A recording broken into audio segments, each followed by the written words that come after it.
Hepinize merhabalar. Bu videomuzda sizlerle Kendin Yap fikirleri adı altında yapacağımız ilk videomuz olan kavanoz süsleme ile sizlerle birlikteyiz. Videomuza geçmeden önce kanalımıza abone olmayı ve bildirim butonunu açmayı unutmayın. Hemen başlayalım. İlk başta kavanoz kapağımızı boyama işlemiyle başlayalım.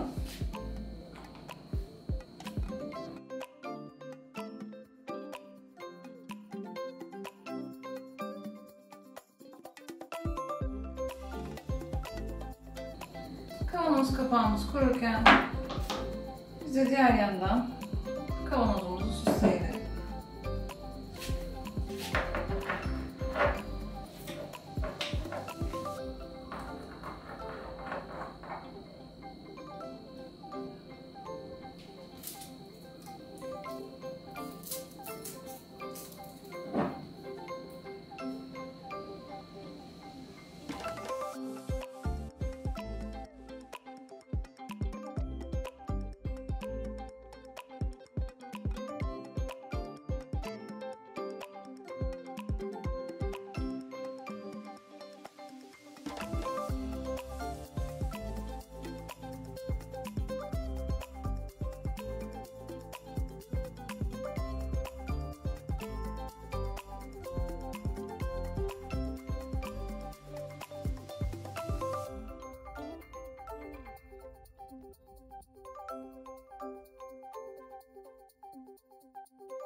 Bu burada kururken biz de kapağımızın ikinci katını sürelim.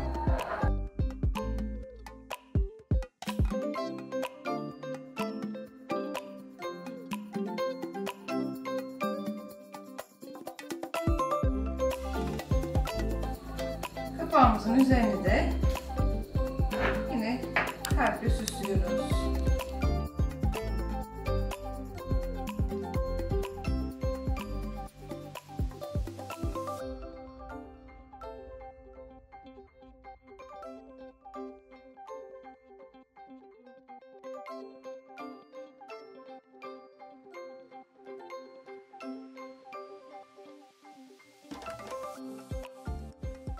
Bizim ilk kavanozumuz bu şekilde kurudu. Ben içerisine pamuk koymayı tercih ettim. Siz istediğiniz şekilde değerlendirebilirsiniz.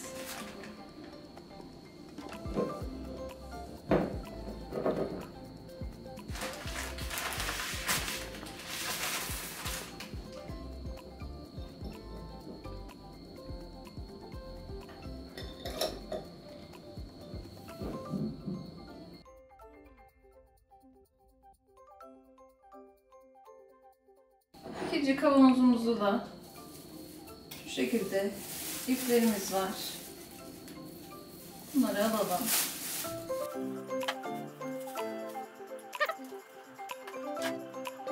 Kavanozumuzun şu alt tarafına yapıştırma sürüyorum.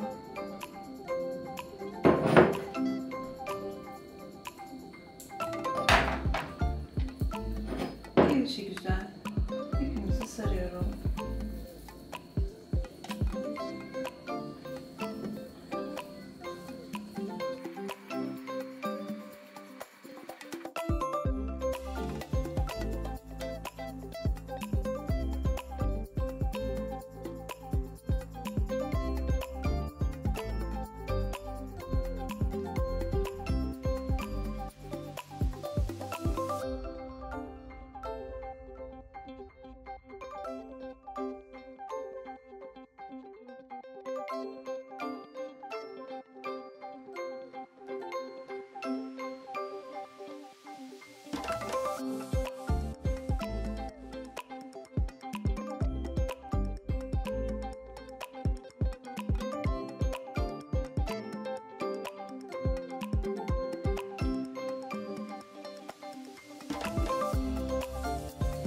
Sarma işlemimiz bitti.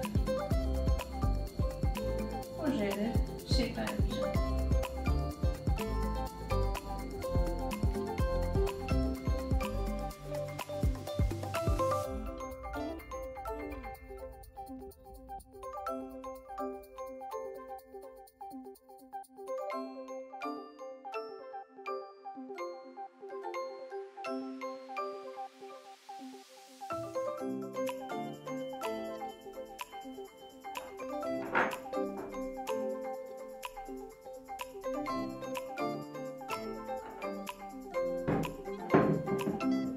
üstleri de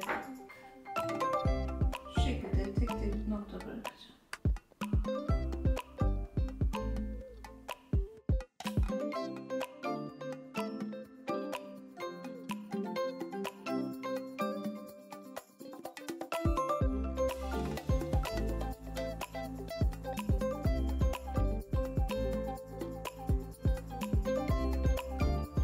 Her tarafını boyama işlemimiz bittikten sonra kenara kurumaya bırakalım.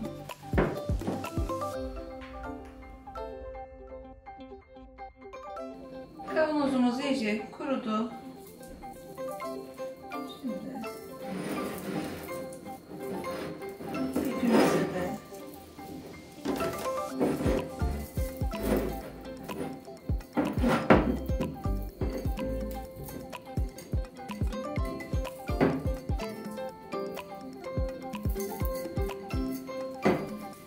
şu şekilde fiyonk yapacağız.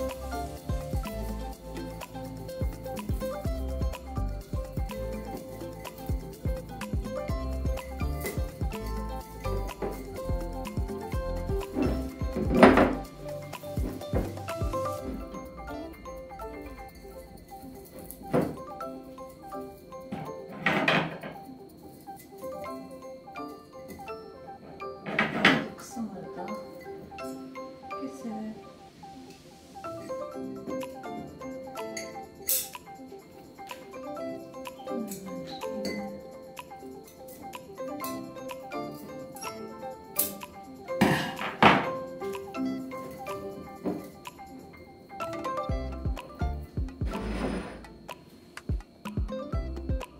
Şöyle içerisine bir tane her yerde bulabileceğiniz ufak mumlardan koyuyorum. Ben mumluk olarak değerlendirmek istedim. Siz istediğiniz şekilde değerlendirebilirsiniz. Şöyle içerisine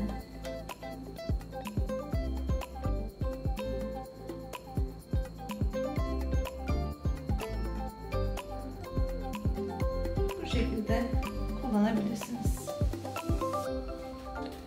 Bizden bugünlük de bu kadar. Eğer siz de beğendiyseniz kanalımıza abone olmayı ve beğen butonuna basmayı unutmayın. Bir sonraki videoda görüşmek üzere. Hoşça kalın.